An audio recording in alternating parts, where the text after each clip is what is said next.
que tem a ver, então, a assimetria com a filosofia da pessoa? Já vou começar falando do termo que o próprio Riquet distingue, e a Cláudia me disse que isso ainda não era muito claro, né? Ela me pediu até para a gente conversar sobre dissimetria e simetria, assimetria e dissimetria. Olha, até onde eu conheci e estudei, nos textos do Riquet, são termos sinônimos. Então, ambos são opostos de simetria. Então, nós temos aquilo que é simétrico e aquilo que é assimétrico em relação à simetria, né? Então, a assimetria e a dissimetria são, assim, a mesma coisa, né, em Riquet. Diferente da mutualidade e da reciprocidade, que o Vitor falou aí antes, né?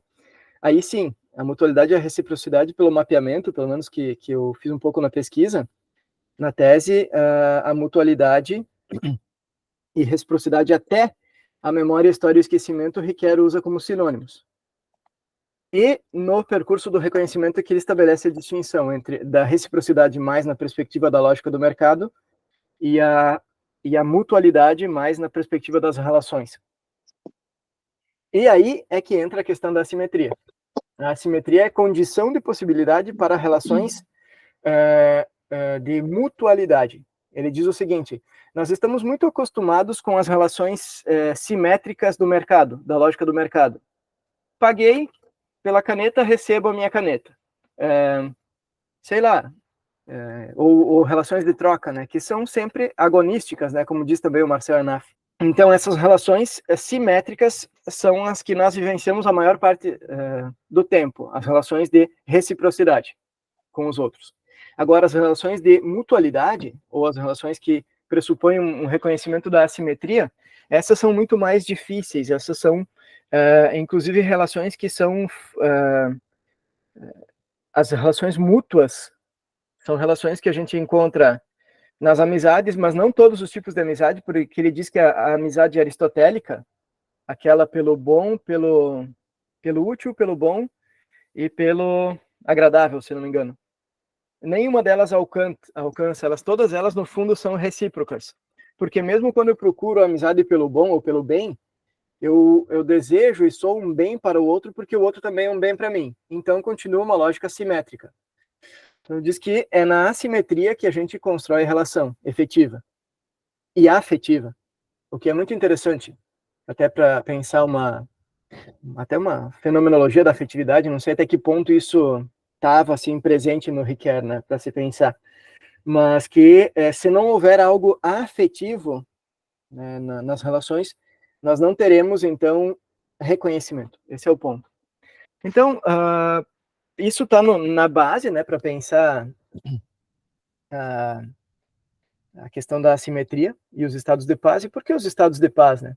Que me levou a pensar a entrar também na questão um pouco mais política foi o fato de que eu estudei um pouco também a questão do epílogo lá da Memória, História e Esquecimento sobre o perdão, escrevi algo sobre isso também, e achei interessante, né, a perspectiva que ele abre aí a partir todo o problema que foi enfrentado na África do Sul, o apartheid, aquela questão toda, como que o Nelson Mandela, ele usa aquele exemplo de perdão em nível, não mais só no nível micro, né, das relações eu e tu, mas também no macro da relação política mais ampliada, para pensar, por exemplo, a assimetria como uma possibilidade para os estados de paz.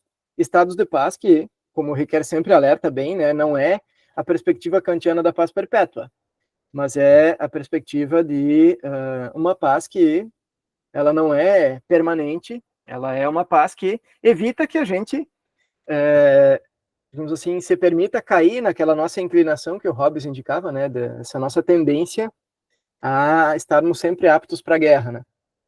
Então, conceito de assimetria, eu já mencionava antes, né, o próprio Riquet, nos mapeamentos que eu fiz, assim, quando tratei do conceito, eu vi que já no artigo famoso, aquele Simpatia e Respeito, né, que todo riqueriano sabe, né, que remete lá ao texto de 54, né, uma publicação dele, A Fenomenologia e Ética da Segunda Pessoa, que foi republicado na Escola da Fenomenologia.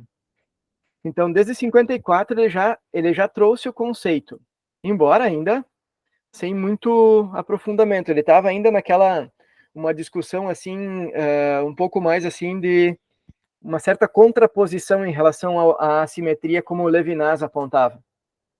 Depois tem um outro texto também que tem ele uma conversa entre Riquet e Levinas, em que o Riquet ele concorda em muitos pontos com a assimetria levinasiana, mas ele se reserva em outros. Mas assim, para mostrar que de fato ele já vinha assim envolvido com a questão, com a temática desde há muito tempo.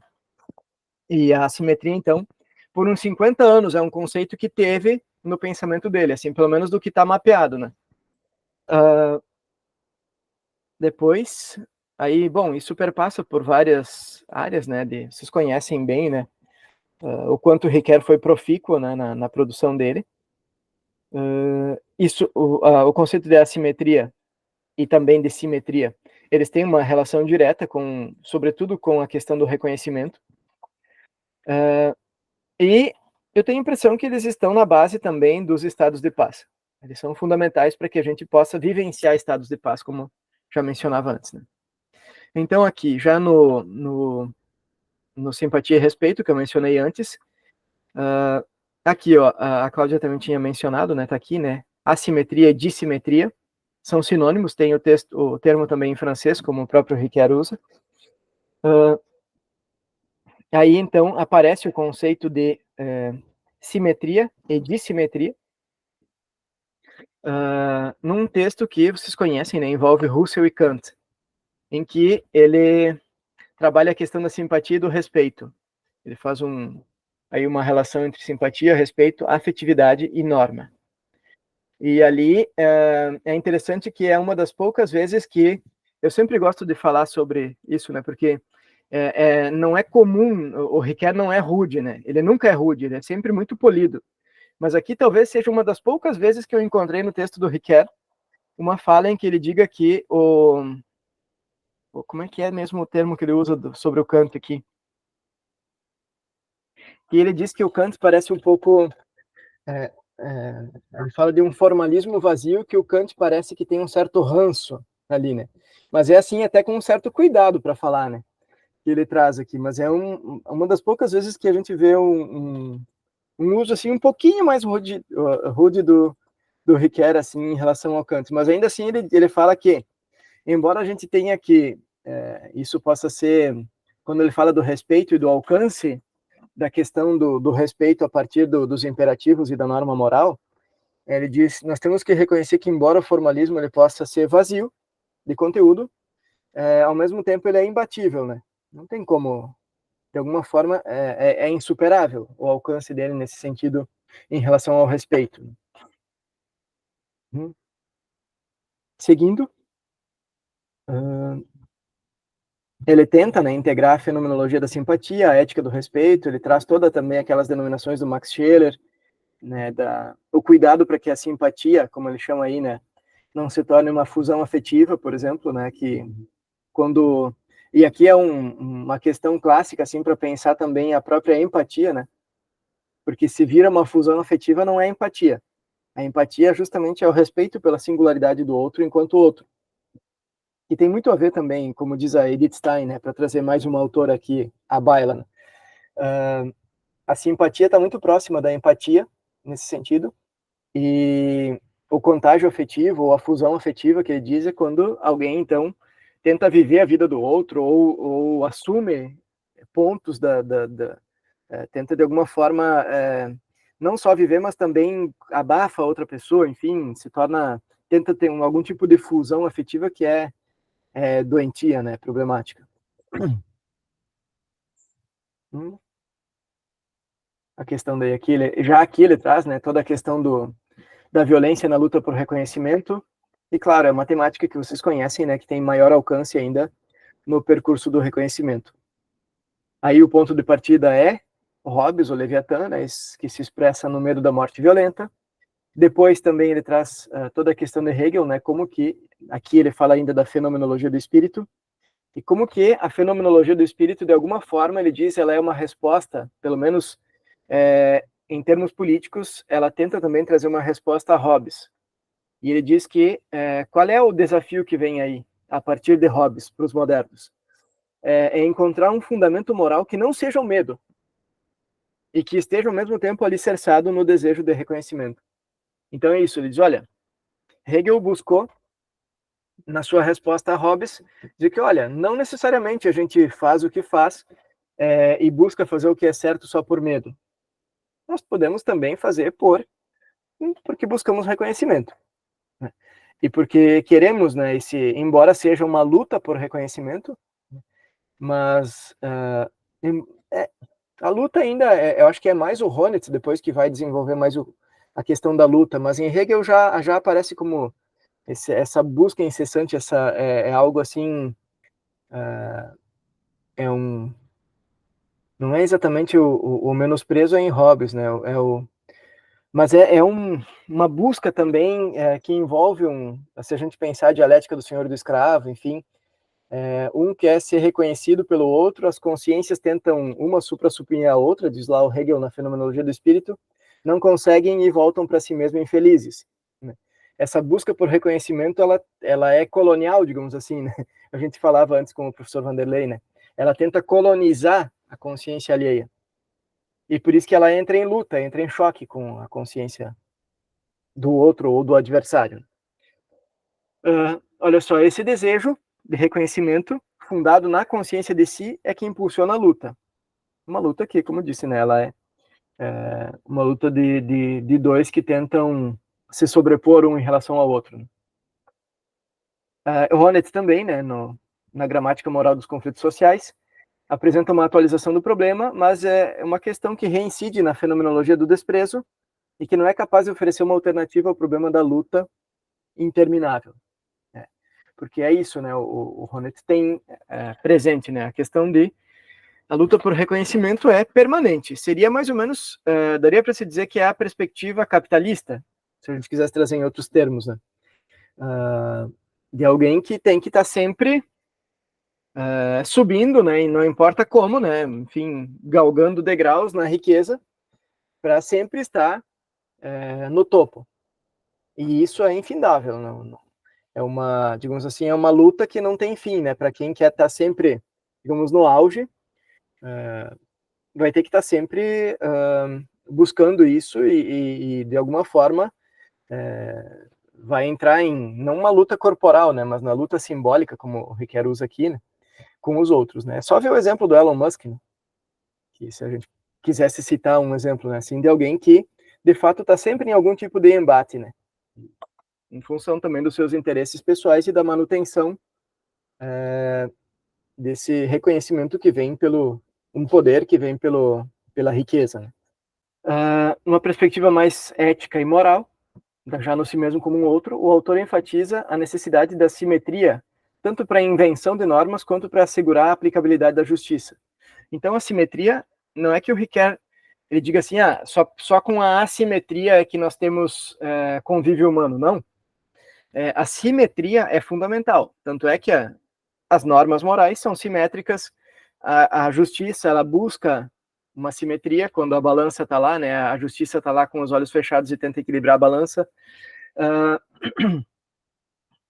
Que mais? Em geral, a gente fala assim, quando participa de uma comunidade, por exemplo, entre os católicos, evangélicos, enfim, somos irmãos. Isso, na verdade, é um critério simétrico, né? Para falar de pessoas que buscam, que têm interesses comuns. Enfim, há vários tipos de relações simétricas que funcionam bem e que, inclusive, são fundamentais e decisivas para a manutenção das instituições.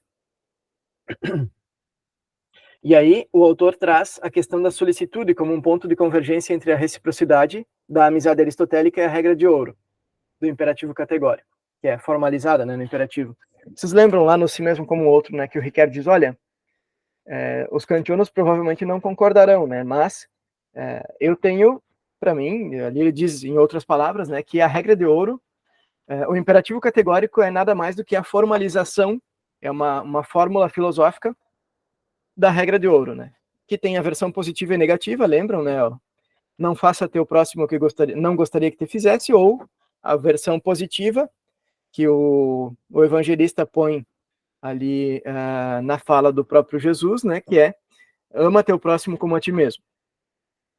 Então, é isso, né? A versão negativa e positiva da regra de ouro, mais a amizade aristotélica, lembrem, pelo bom, pelo útil e pelo agradável, que encontram aí um ponto de convergência no conceito de solicitude, que, eu já falava antes, é um conceito que ele toma também por empréstimo do Levinas. E daí estabelece um princípio simétrico de reciprocidade, que se conhecem muito bem, né? A vida boa como e para outros em instituições justas. Então, para que haja essa avisada ética, ou perspectiva ética do Ricoeur, para que a ética possa acontecer, vejam, ele estabelece um princípio aqui simétrico. Né? A vida ser boa com e para os outros, todos os outros têm que concordar que aquilo também é bom para eles, né? Não basta eu pensar o que é bom para mim e o que é bom para os outros têm que gostar daquilo que eu pensei e tem que também concordar e fazer os seus acréscimos, né, para que a vida seja boa para eles e para mim também, nas instituições. Então, percebam, sempre um critério simétrico. A própria solicitude, né, o conceito de solicitude, ele é simétrico, né? A solicitude é uma relação com o outro. Eu acho que a interpretação do Ricoeur da solicitude que é simétrica, mas do ponto de vista levinasiano, não. É como ele usa o conceito aqui. É isso, né? É um conceito mais simétrico. Mas em Levinas não é, com certeza não, né? Porque o rosto do outro sempre ele é uma manifestação, uma epifania que aparece e ele está sempre em desnível em relação a mim. É ele que me chama. Né? É sempre assimétrico. E isso denota essa dívida com a herança fenomenológica, especialmente com Russell e Levinas. E aqui vem os problemas relacionados à dissimetria e à egologia. E aqui expressa também a diligência de Ricoeur com o que ele considera ser o problema fundamental da fenomenologia, o alter ego, né? A constituição da intersubjetividade.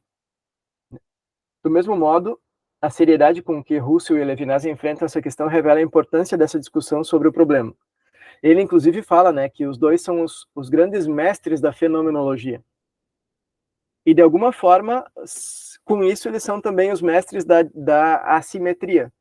Porque o Ricoeur diz, né, o Russell ele consegue fazer, por um exercício de pensamento, ele consegue estabelecer a constituição do alter ego. Lembram, né? Lá na sexta meditação cartesiana do Russell, o exercício do pensamento é justamente uma constituição do alter ego a partir da minha consciência. E ele até diz, né?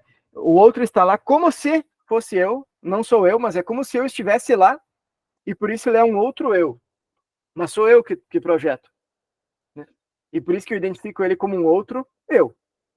Já o Levinas diz, não, o outro é absolutamente outro, é totalmente outro.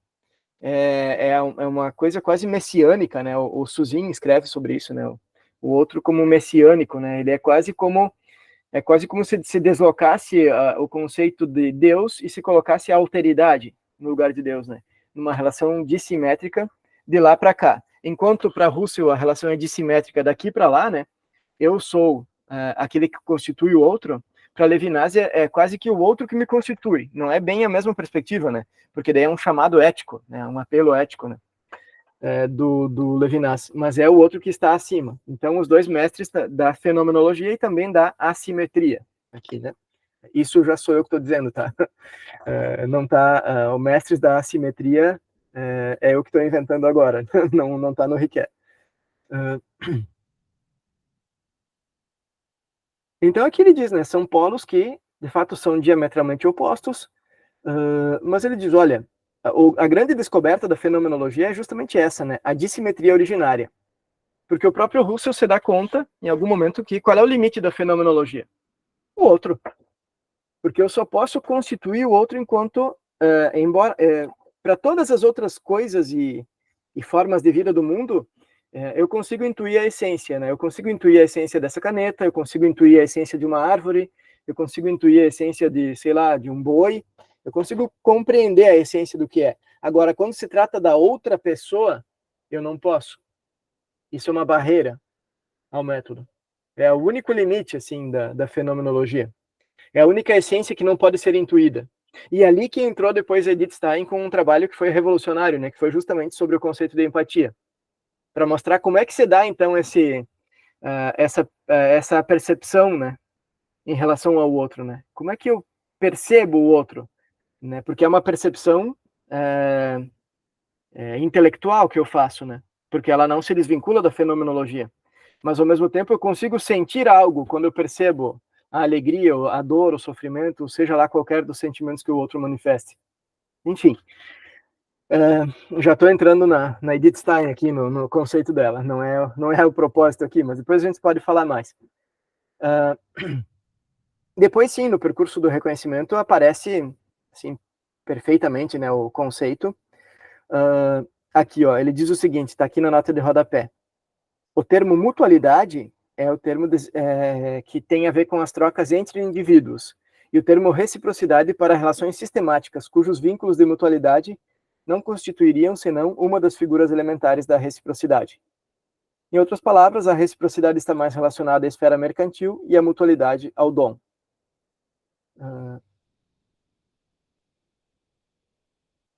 Seguindo aqui.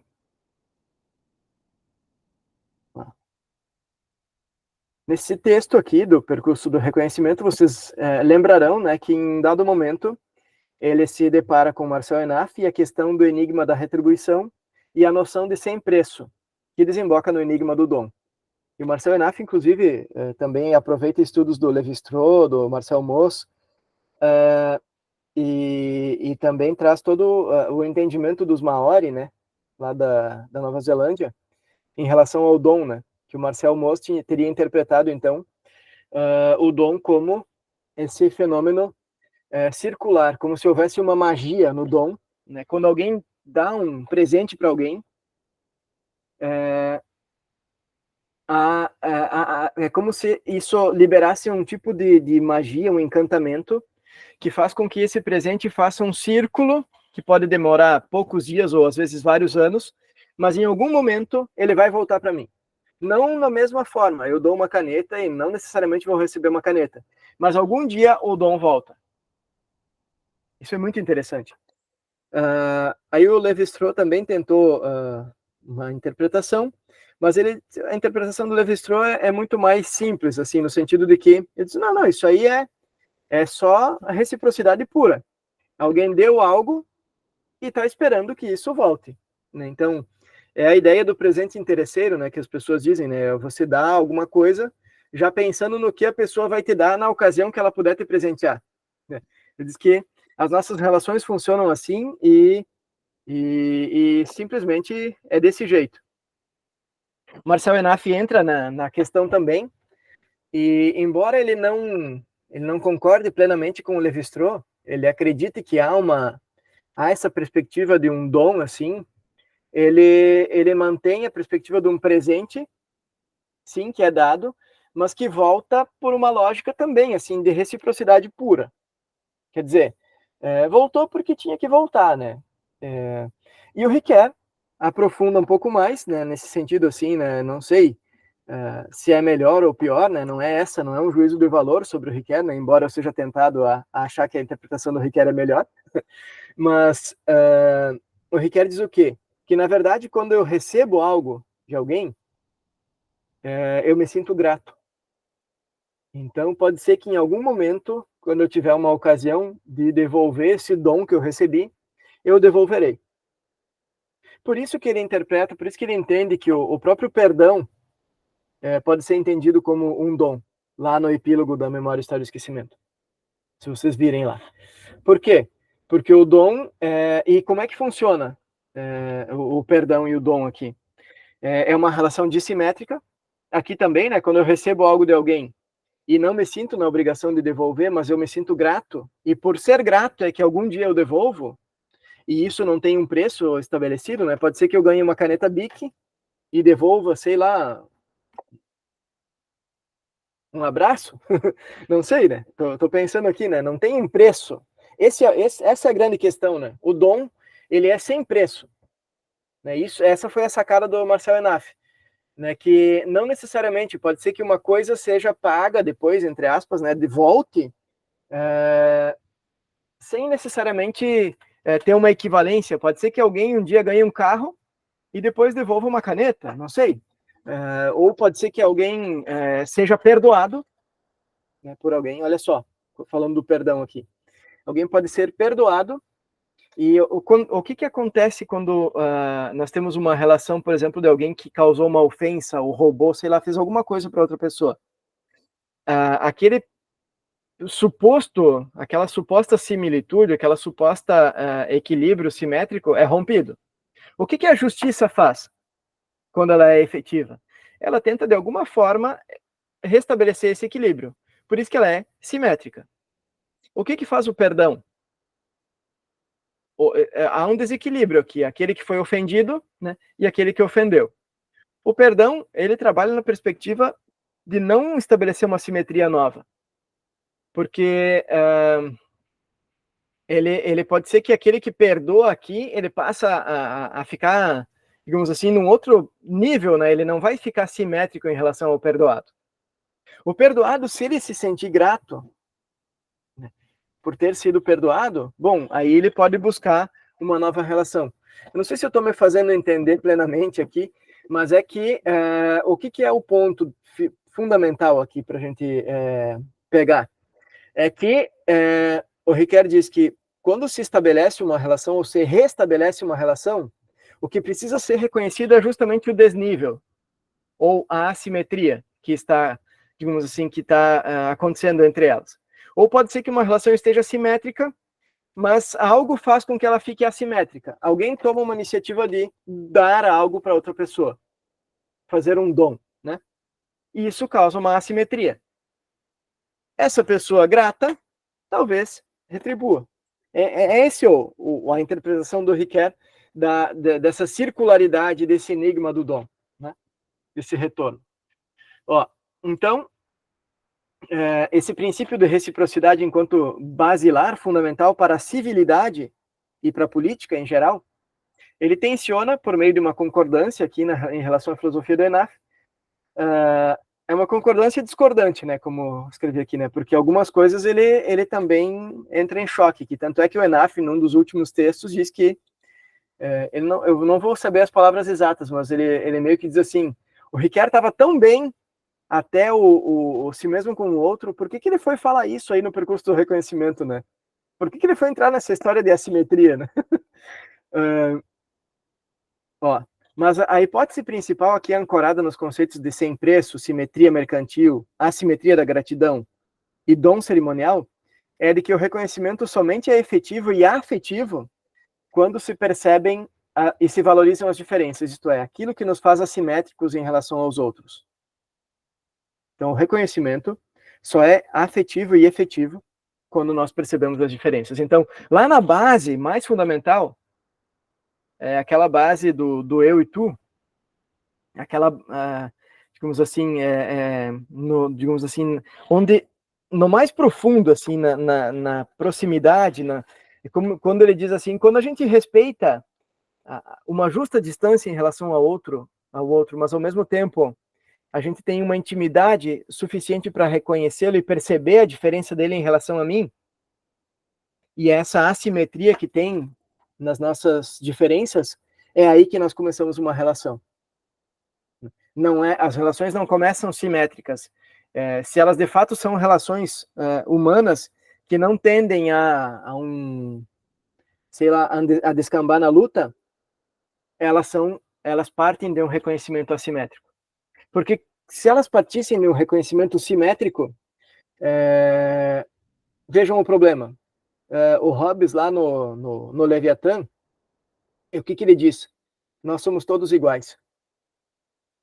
Tá, várias vezes ele diz que nós somos iguais. Não é exatamente esse o termo, mas ele traz aí justamente essa ideia de que, como ponto de partida, nós somos todos iguais. Todos nós estamos propensos à guerra de todos contra todos. Basta uma faísca e todo mundo se quebra a pau. Né? E esse é o problema, digamos assim, de uma perspectiva que parte da simetria, segundo o Riquet.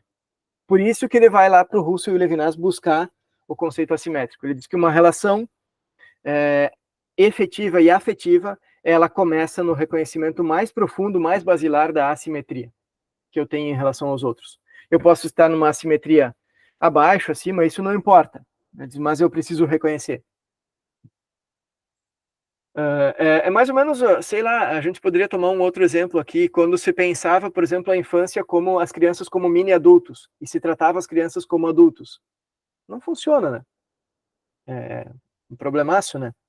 É o Aqueles que o pai e o filho se destacaram filosoficamente, os modernos, é o... Ai, me fugiu agora o nome. Vocês lembram?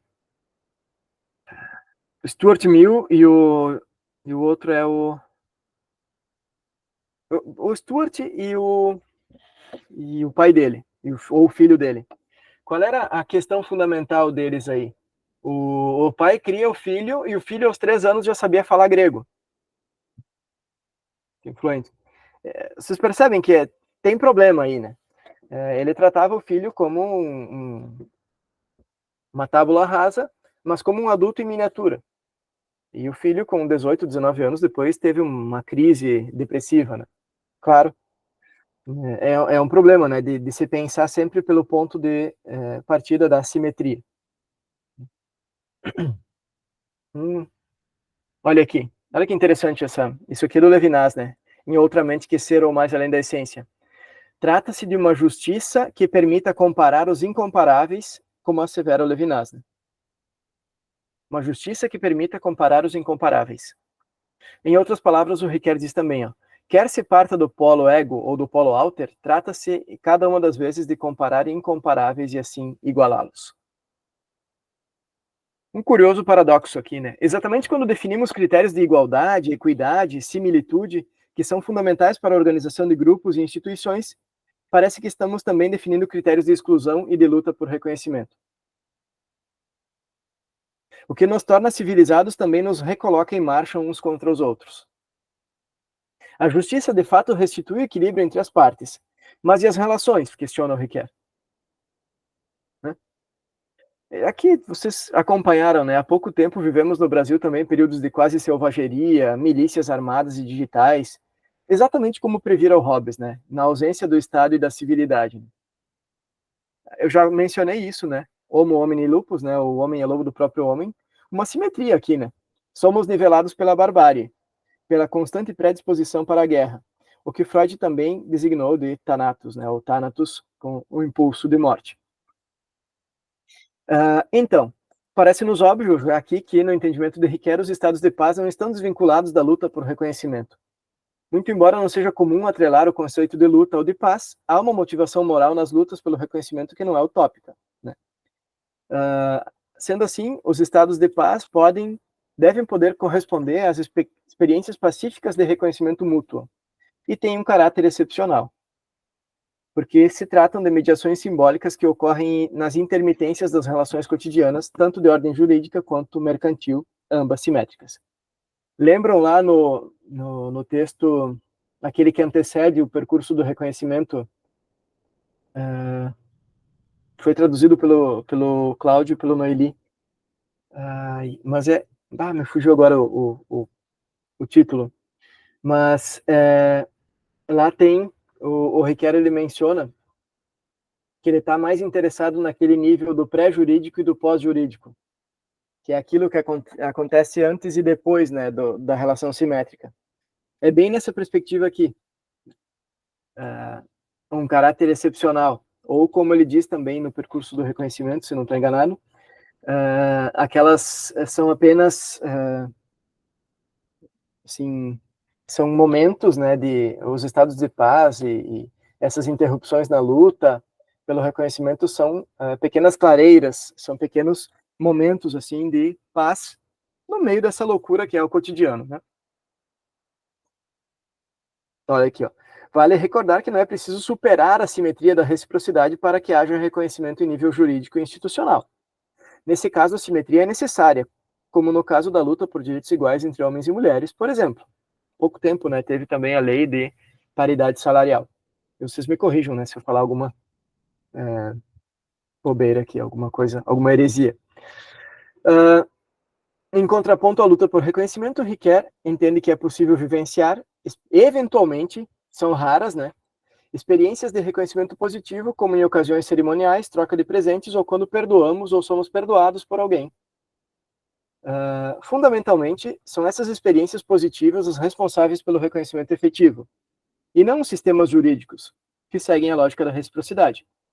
Embora aquelas audiências, por exemplo, de reconciliação, elas têm um pouco da perspectiva da mutualidade também, né?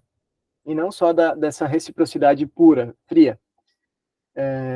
Mas ainda uma perspectiva de abrir espaço para uma reconstrução de relação, mas com a perspectiva de que se restabeleça a simetria daquilo que ficou assimétrico, né? E a questão toda não é preciso superar a assimetria, é preciso reconhecê-la, né? Essa é a questão. Então, qual é o problema da lógica de reciprocidade? É a mesma lógica simétrica usada pelo mercado, né? Agonística. Alguém uma vez disse, e eu achei muito interessante, quando vocês ouvirem a palavra mercado, substituam pelas pessoas ricas do nosso país. Então, o mercado está nervoso. A gente substitui e a gente compreende um pouco melhor do que se trata, né? O mercado não deixa fazer tal coisa. Eu ri aqui, eu vou ter que te interromper com essa, eu dei risada aqui. Substitua pelas pessoas ricas do nosso país. É legal, né? Ajuda, fica mais claro, né, pra gente. E uma das coisas que eu estou me perguntando desde que eu reli esse teu texto será que quando esses filósofos modernos, veja bem, escreveram sobre luta por reconhecimento, era realmente o reconhecimento que, por exemplo, hoje, as minorias e aqueles que foram colonizados buscam, ou era a luta por poder, ou um reconhecimento dentro ou diante de alguém que já era reconhecido. Pensem, esse sujeito universal de que eles falam não são as minorias. Não era o colonizado. Então eu fiquei me perguntando, será que a luta era pelo reconhecimento hoje que a gente está buscando, né? Que a gente continua buscando? Ou era a luta por poder, de quem pode mais, de quem tem mais capital ou de quem não tem? De quem é mais iluminado também, né? Pensando na perspectiva do iluminismo. Justo. É? Será que a reflexão... É isso aí. Será que a reflexão deles era sobre quem realmente precisava de reconhecimento? Ou era uma luta egóica? Eu acho que sim. Acho que era, pelo menos a leitura que eu faço é essa. É a mesma que a tua, assim, de que é uma luta entre iguais. Entre iguais para ver quem se destaca. Não, então, provavelmente entre homens brancos e ricos. Né? E essa perspectiva de um ampliada, né, de um reconhecimento dos povos, isso tudo é uma característica bem mais da filosofia contemporânea. Embora dá para se dizer que me parece, né, que as bases do humanismo e digamos, da ideia de universalidade que desemboca na Declaração Universal dos Direitos Humanos esteja lá na modernidade, a declaração só acontece no período contemporâneo, né? E ainda assim, né, a gente sabe quantos problemas ainda tem, né, para se alcançar esse mínimo que seria, né, do que está na Declaração Universal dos Direitos Humanos. Acho que sim, acho que algumas bases eles levantam, né, esses critérios de universalidade, acho que são decisivos, são importantes, mas eu acho que o reconhecimento deles, eu acho que ainda era muito mais entre iguais, e não... Por isso que a questão da assimetria, por exemplo, para eles não era um problema, né? É ainda a perspectiva do filósofo que trabalha individualmente, o filósofo no seu gabinete. Né? É o filósofo que não necessariamente está considerando a alteridade, a produção do outro, enfim. Eles até trocavam cartas, e o Descartes mesmo escreve as objeções e respostas às meditações metafísicas dele, ele escreve e publica junto no mesmo livro. Né? Então, quer dizer, havia uma intenção de conversar, mas conversar entre iguais. Tanto é que esse mesmo texto que eu disse, né, ele publicou em latim, porque ele queria atingir só um determinado público. As meditações metafísicas era só para a elite da elite, assim, la crème de la crème, né? E eu acho que essa perspectiva deles, assim, era de uma perspectiva... Hobbes, eu acho que fala meio que no geral, uma propensão à guerra de todos contra todos, mas aí é uma perspectiva quase de uma selvageria, né? Aquilo que o Freud depois também identifica como o nosso id, né? Que está sempre tentando vir para fora, né? Que é essa perspectiva mais selvagem, né? Mais da, da nossa animalidade, enfim, né? Da luta pela sobrevivência, e aí não é nem por reconhecimento, é por sobrevivência. Porque o Hobbes estava quase mais nessa perspectiva, né? E enquanto que outros autores aqui já não, né? Já estão buscando essa perspectiva de um reconhecimento, mas eu tenho essa mesma impressão que a tua, Cláudia, acho que é um reconhecimento entre iguais. E interessante sobre isso também é que é algo que eu li em algum lugar também há algum tempo, que esses humanistas, né, que escreveram e que vêm nos ensinar o humanismo, né, retomando isso que você disse, são os mesmos que colonizaram os países até bem pouco tempo, né? São os mesmos que querem nos ensinar sobre o humanismo, né? Eu não, tu me perdoa que eu não deixei tu terminar a tua apresentação, né? Não, já está no fim mesmo. Mas eu me empolguei. Uhum. Eu me empolguei porque nós estamos cada vez mais escravos do capital, né? Era para ter um percurso diferente, penso eu. E a Uhum. gente cada vez pior. Mas enfim. Eu ando muito também falando em sermos escravos, eu estou muito incomodado com a escravidão que a gente tem em relação a isso aqui, ó. Bom. É outro tema também, né? Tá, eu vou só finalizar então aqui, já está quase, né? Sim. Ó. Qual é o problema da lógica de reciprocidade, né? A mesma lógica simétrica do mercado, ação e reação, né? Os acordos de troca antecedem as relações entre as pessoas. Olha, na verdade nem precisa ter relações entre pessoas. Se não quiser, não precisa nem cumprimentar o caixa sei lá, do mercado, quando tem caixa, né? Porque agora a gente já se relaciona só com a máquina em muitos lugares, né? É uma relação puramente agonística, só simétrica, pura. Então é isso. Qual é o problema da simetria em última instância? Ela é a mesma lógica da máquina. A máquina, eu digito o mesmo código sempre, a mesma senha, ela sempre me dá a mesma resposta. É uma lógica de fria, né? Uma lógica sem relação. Né? Isso não quer dizer que a ética, a justiça e as instituições sejam dispensáveis, né? O que procuramos aqui é demonstrar que há um tipo de reconhecimento assimétrico, que é pré-jurídico, que antecede isso tudo e que contribui para a estabilidade e a manutenção das instituições. O reconhecimento em nível pré-jurídico acontece no âmbito do encontro e das relações que podem, por meio do autêntico reconhecimento do outro, ir além da lógica de uma simples troca. A assimetria, então, sim, ela está na base do reconhecimento positivo. E ele fala disso, o Riquet fala num reconhecimento positivo. O que é um reconhecimento positivo? É o reconhecimento que leva em conta essa assimetria na relação com o outro. Porque o reconhecimento pode acontecer de uma forma negativa, diz o Riquet. Por exemplo, ele pode acontecer, eu reconheço que o outro é um igual a mim, né, porque ele também está predisposto para a guerra, como lá em Hobbes.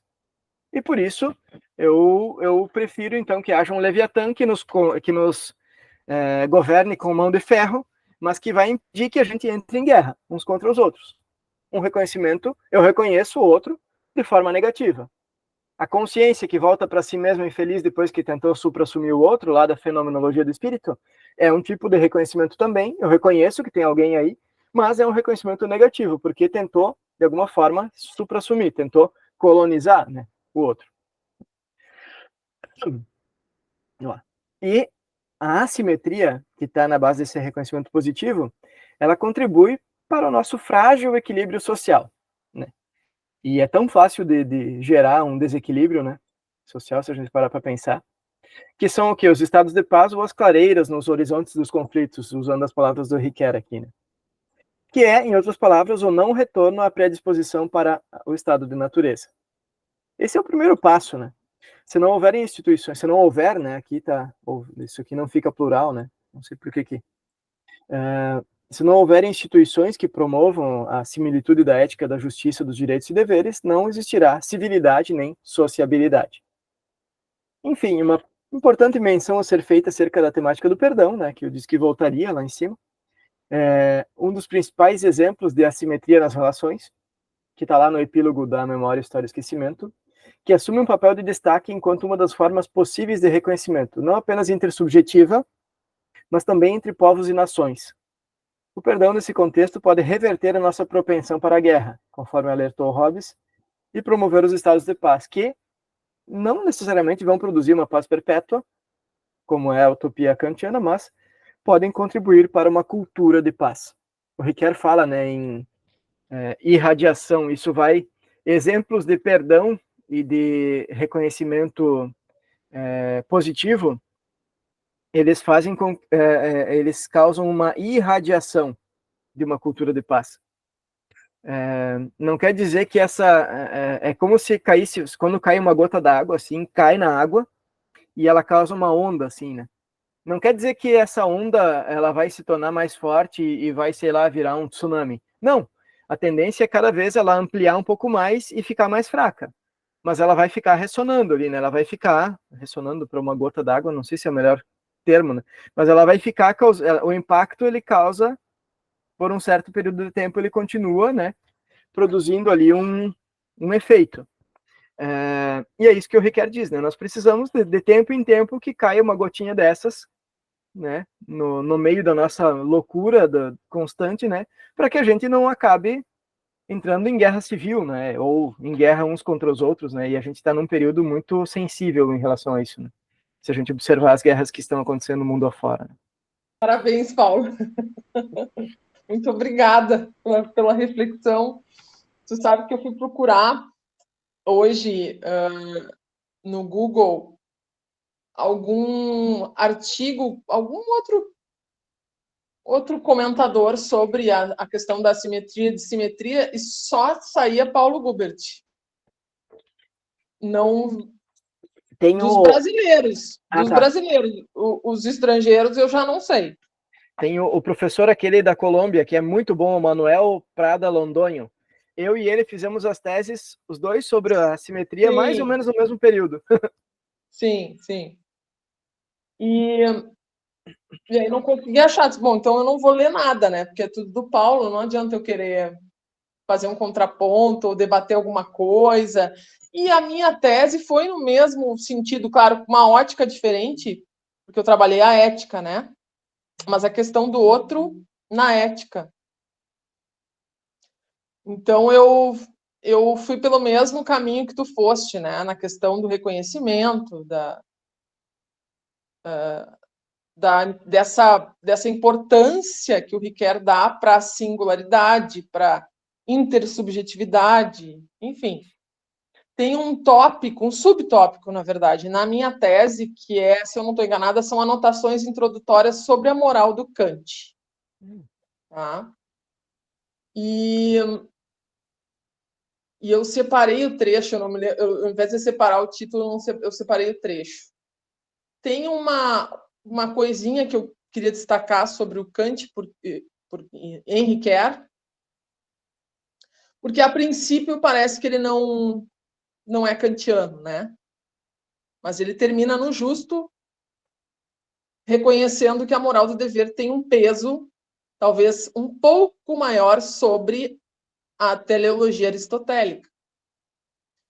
Uhum. E eu vou citar um trechinho da tese e que dá para resumir, dá para compreender isso no justo do Ricoeur, ou esse outro Ricoeur, né, que não é o Ricoeur de si mesmo. E não é o Ricoeur também desse artigo Simpatia e Respeito, né? Já é bem diferente, porque no Simpatia e Respeito ele começa com a simpatia e depois me parece que ele substitui pela solicitude. Uhum. Né? Eu vou ler para vocês esse trechinho. Podemos ratificar que em O Justo nosso autor conclui que nenhuma convicção moral tem força sem a pretensão à universalidade. Olha só. Uhum. Entretanto, devemos nos limitar a dar sentido de universal presumido, ele usa esse termo, o termo é dele, aquilo que se apresenta inicialmente como universal pretendido. Esse termo também, universal presumido e universal pretendido, são termos do próprio Ricoeur. O universal pretendido busca o ideal de reconhecimento com valor universal concreto. E o universal presumido, o reconhecimento por todos, numa pretensão de universalidade oferecida à discussão pública. Ou seja, todos merecem reconhecimento. Mas não porque todos são iguais.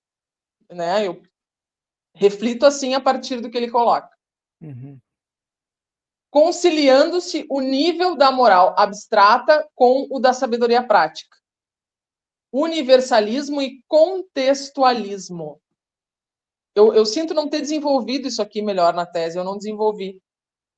O plano universal da obrigação atravessa o plano histórico, singular, contextualizado, da aplicação, valendo-se dos recursos de uma ética das virtudes que não se resolve, pelo menos, que se não resolve, pelo menos atenua as aporias provocadas pelas exigências desmedidas de uma teoria da discussão que conte apenas com o formalismo dos princípios e com o rigor do procedimento que existe em Kant. Então, ele, para o Ricoeur, a obrigação também faz parte de uma ética. Nós também, muitas coisas que nós, falando vulgarmente, que nós fizemos por obrigação, nós acabamos fazendo bem. Ou nós acabamos fazendo o bem. O que é diferente dessa pretensão de que exista um único bem para todos, em qualquer situação. Uhum. E então, quando eu fui ler esse teu texto, essa primeira reflexão que eu tive sobre, bom, parece que nunca foi luta por reconhecimento e sim luta por poder. Essa é a minha primeira reflexão. Tanto que uma vez eu, falando melhor, esse universal que foi defendido pela modernidade, nem há como ele existir, né? A não ser que seja na base da colonização mesmo, da opressão. Né? Então, todos nós somos iguais, nós dominamos e todos vocês vão ser como nós somos. E nessa minha primeira reflexão, eu me lembro que uma vez eu coloquei aqui no grupo mesmo que eu estava em busca, falei de forma irônica, né? De um reconhecimento contemporâneo, ao invés de um reconhecimento moderno. Me lembro que eu coloquei isso, né? Um conceito filosófico contemporâneo sobre reconhecimento. E não esses que a gente traz da modernidade. Que me parece que eles não sei. Uhum. Não vejo como reconhecimento e aquilo que a gente precisa, de fato, para revisar esse conceito desse sujeito universal que ainda está aí, né? Que tem que existir sempre um padrão e que se tu for fora desse padrão, tu é oprimido. Uhum. E depois que eu, né, agora tu falando e também me ocorreu de como fica essa relação, ou melhor, o caminho que difícil, né, tortuoso, que tem que se fazer do reconhecimento na relação curta até chegar ao reconhecimento que passa pela instituição ou pelo Estado. Uhum. Quanto isso é difícil e quanto... Enfim, eu já penso assim, que para ter melhores soluções assim para esse reconhecimento, a gente tem que sair um pouco da filosofia e ir para a psicologia ou para a psicanálise. Uhum. E, por fim, eu fiquei pensando como fica esse reconhecimento agora, porque a gente tinha o reconhecimento, que é muito difícil na relação curta. Pelo instituído é mais fácil, porque vai acabar a mão do Estado, né, dizendo como que tu vai ser reconhecido, digamos assim. Mas como que fica esse reconhecimento agora que tem que passar pela inteligência artificial? Que tu tem que reconhecer um outro que tu nem sabe, entende? Como é que tu chegaste a pensar, já a refletir sobre isso, porque tu levantou o teu celular aí e disse, ó, agora a gente está mais escravo ainda da inteligência artificial. Tu chegaste a pensar sobre isso? Como é que fica esse reconhecimento passando por esse fenômeno da inteligência artificial das redes sociais? Uhum. Muito interessante. Bah, essa é uma reflexão que abre uma caixa de Pandora, Não, né? eu te pergunto não porque eu, né, que a gente não tenho resposta mesmo, mas fiquei pensando Uhum. nos desafios. Olha quanto cada vez mais difícil, como é Sim. difícil realmente reconhecer o outro. Uhum. E eu tendo a acreditar que a resposta do problema de um reconhecimento contemporâneo tá nesses autores que a gente tem trabalhado, como o próprio Riquer, mas não só, né? Sim. Eu acho que o Levinas traz uma baita chave aí para pensar, né, isso, né? Quando ele diz que o polo de onde deve se partir é sempre o polo do outro, e não o polo do si, né? Para que haja reconhecimento. A Edith Stein, quando ela fala da empatia, a empatia tem o quê? Eu acho que 3 autores que podem ajudar a pensar um reconhecimento contemporâneo seriam Levinas, Edith Stein e o próprio Riquet. O Riquet com essa perspectiva do reconhecimento positivo, me parece. Que tem, sim, herança moderna, porque ele se vincula à tradição filosófica, mas, ao Sim. mesmo tempo, ele traz toda essa dimensão da afetividade, né? Justo, eu concordo. Ele traz toda essa questão, assim, da relação curta que está na base, né? Quando é que ele diz que tem um reconhecimento, por exemplo, quando se amplia para um nível assim mais institucional ou até internacional? Ele traz lá na Memória, História e Esquecimento, puxa, como é que é aquele que se ajoelha lá e pede perdão pelos Não me judeus que foram recordo. assassinados? Ai, mas é um gesto, é um chefe de Estado que chega num dos locais de holocausto, se não estou enganado, e se ajoelha e pede perdão para aquele povo aí. Isso é um tipo de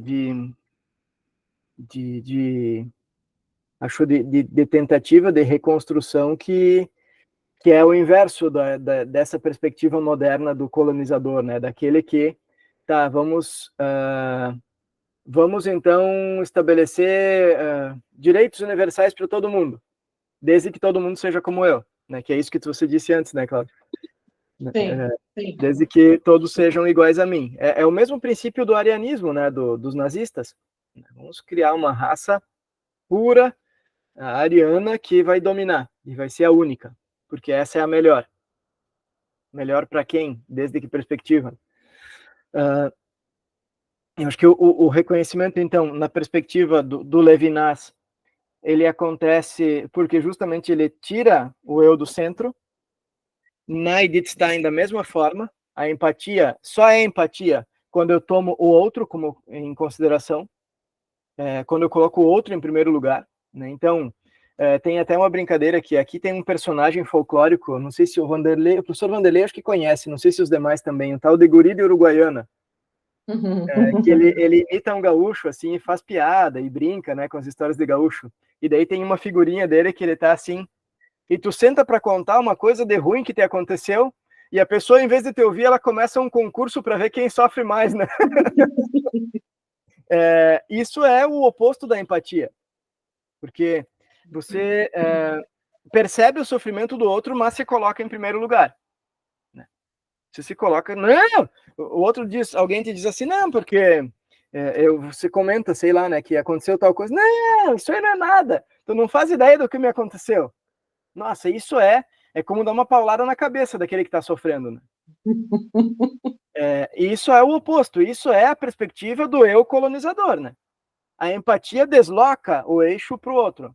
Então, acho que o conceito da empatia da Edith Stein, aliás, vale muito a pena ler Edith Stein, né? É uma das maiores filósofas, assim, contemporâneas. Hannah Arendt nem se fala, né?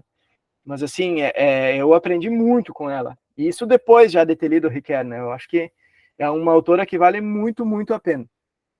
O Levinas o Levinas, então, quando traz essa perspectiva dissimétrica, mas que tira o foco do eu e põe o foco na outra pessoa, é uma perspectiva que me descentraliza. Eu acho que a grande questão, Cláudia, é descentralizar o sujeito. Não é eliminar o sujeito. Não é, tem aquela discussão no início lá do si mesmo como um outro, lá no prefácio. É prefácio que ele usa? Eu não lembro mais o termo. Acho que é, né? É prefácio. O prefácio do si mesmo como um outro é riquíssimo, né? Muito bom. Sim, sim. Onde ele fala do Descartes e do Nietzsche, né? Em relação ao sujeito, né? Descartes que faz uma exaltação absoluta do cogito e o Nietzsche que diz, não, isso aí é uma ilusão, como foi uma ilusão quase tudo que a filosofia produziu até hoje, né? Então ele diz, não é nem uma exaltação, ele diz, e nem uma deposição do sujeito. Mas eu acho que aqui uma chave para ler um reconhecimento contemporâneo seria descentralização do sujeito, me parece. E eu acho que a Edith Stein, o Levinas ajudam também a pensar nesse sentido. Sei, estou pensando aqui. E em termos políticos internacionais, da mesma forma, né? Enquanto a gente tiver... Eu acho que entrou nisso também, né, a tua pergunta, né, nas relações também políticas, né? Sim, sim. Eu acho que enquanto nós tivermos atitudes assim de imposição, sei lá,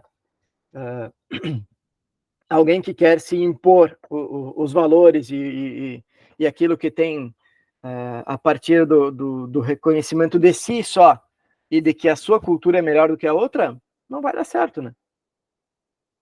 Então, e temos uma guerra acontecendo há muito tempo na Rússia e na Ucrânia, né? Que é problemática por excelência ali, que demonstra isso, né? De um lado, a Rússia, me parece, não quer que os Estados Unidos coloquem uma base na Ucrânia, mas, ao mesmo tempo, os Estados Unidos e toda a União Europeia ali fazem um movimento para que a Ucrânia tente entrar para a União Europeia justamente para ter esse controle. E aí começa uma função, né? Começa uma função ali que era certo que ia dar guerra, né? Eu vi uma imagem não sei se vocês viram, não vocês conhecem, tinha uns personagens de desenho animado quando a gente era criança, que era o Tom e Jerry. Tem uma imagem que fizeram que eu acho que é bem interessante para pensar isso, Cláudia, colegas, que vem o Jerry, que era mais esperto que o Tom, ele pega uma madeira e dá na cabeça daquele cachorro grande, bravo lá, e entrega a madeira nas mãos do Tom, né? Então eles dizem, né, o Tom é a Ucrânia, que estava aí, e aí alguém foi lá, bateu no cachorro bravo, que é a Rússia, e entregou o bastão para a Ucrânia, né? E aí, claro que a Ucrânia vai apanhar, né, ali na função toda. O mesmo vale ali para Israel e a Palestina, né? Um negócio assim que não tem explicação, né? Um massacre, né? Total, né? O que tem acontecido. Né? Então, enquanto a gente tem uma atitude autocentrada de uma pessoa ou de um povo que se considera melhor, inclusive eu andei lendo sobre isso, eu acho muito interessante o quanto é perigoso o quanto é perigosa essa ideia de a ideia de um povo eleito, o povo de Deus. Né? Sim, problematicíssima, né? Porque todo o povo vai se considerar o povo de Deus. É que no final das contas sempre parece que foi Deus que te colocou no lugar que tu estás por merecimento ou não. Sim, exato. Eu sou essa pessoa, eu estou nessa condição que Deus quis assim. E olha, parece uma frase batida, parece que não existe, mas nós todos vivemos em função disso.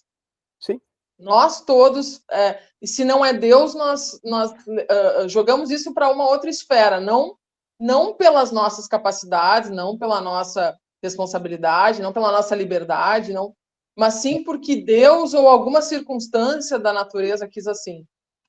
Ponto final. Eu descobri que Mas eu acho pior, ou melhor, é o pior argumento que tem, que foi Deus que quis assim. Esse é não empático por excelência, né? Acho bem e acaba e infelizmente, né, acabou trazendo ou melhor, agudizando, eu acho essa polaridade, né? A gente tem uma Sim. bancada evangélica hoje, coisa que Sim. eu jamais imaginei, né? Então, é Deus querendo que as coisas, que o Brasil seja desse jeito. Nós não podemos fazer um Brasil diferente, nós não podemos fazer uma sociedade diferente, nós não podemos ser diferentes, porque Deus quer que nós sejamos tal qual está dito na Bíblia, ou enfim, né? Eu acho isso bem problemático, mas... A questão é sempre a hermenêutica que se faz, né? A leitura que se faz, né? De apropriação. Sim, É interessante que eu descobri que os incas consideravam o Cusco, que eles chamavam de Cusco, né? Cusco foi uma corruptela que depois dos espanhóis, né? A cidade de Cusco era a capital do sim. Império Inca e Cusco significa umbigo do mundo. Roma também se considerava umbigo do mundo. Olha que interessante. Olha aí, ó, eu não sabia disso. Todo povo, ele quer ser de alguma forma o povo. Hegel dizia que a Alemanha era o povo por excelência, né? É isso, né? Isso é muito perigoso, né, do ponto de vista político. Sim, eu também acho. E é o quê? No fundo é essa autocentração, ficar autocentrado em si ou no seu povo. Esse me parece o principal problema. O não reconhecimento é justamente não conseguir fazer esse movimento de descentralizar, né? Sair de si. E sobre o último ponto ali, Cláudia, da Complicado, né? tecnologia, interessantíssimo, né? Vocês já viram aquela charge que tem dois rapazes conversando, preocupados, assim, um pergunta para o outro, você tem se preocupado muito com os avanços da inteligência artificial? E o outro diz, não, eu me preocupo mais com o retrocesso da inteligência natural mesmo. Ai, que Porque pena. é o que a gente tem visto, né?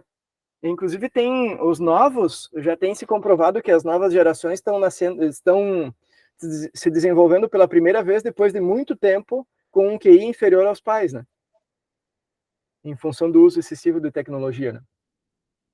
Problemas na memória, uma série de questões, né? Memória de curto prazo, de longo prazo. E aí entra na psicologia, que você dizia, né? E eu acho que é algo importante para se pensar, né? E uma figura importante que tem falado sobre isso, Cláudia, é o Papa Francisco.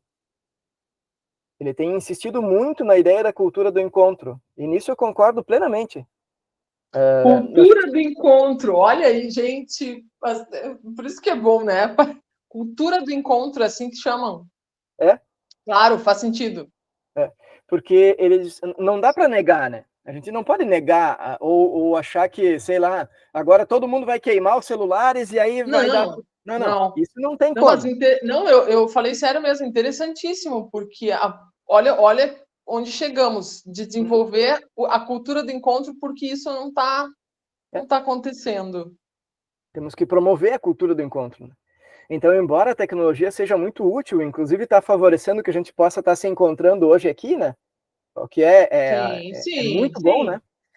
Por outro lado, a gente tem que, para a gente não se desumanizar, para a gente não perder aquilo que é mais Justo, nosso, né? justo. Mais profundo, a gente tem que promover cultura do encontro. A gente precisa se encontrar mais, né? Se ver mais, promover. O Riquelme diria, se encontrar, se entregar, se dar presente, né?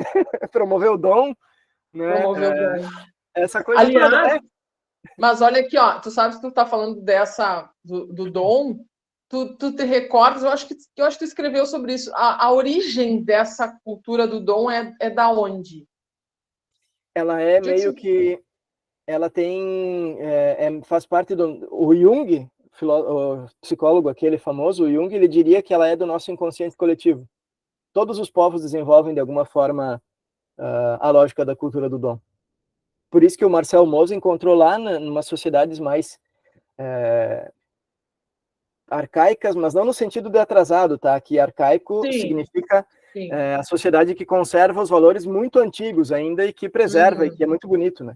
Então ele conseguiu encontrar lá, ele encontra em muitos lugares, assim. Havia, por exemplo, no interior, a gente via, por exemplo, que, sei lá, alguém colhia muitas laranjas, ia sobrar laranjas, porque não valia a pena, por exemplo, ir até a cidade para vendê-las, porque não era uma quantidade substancial, né?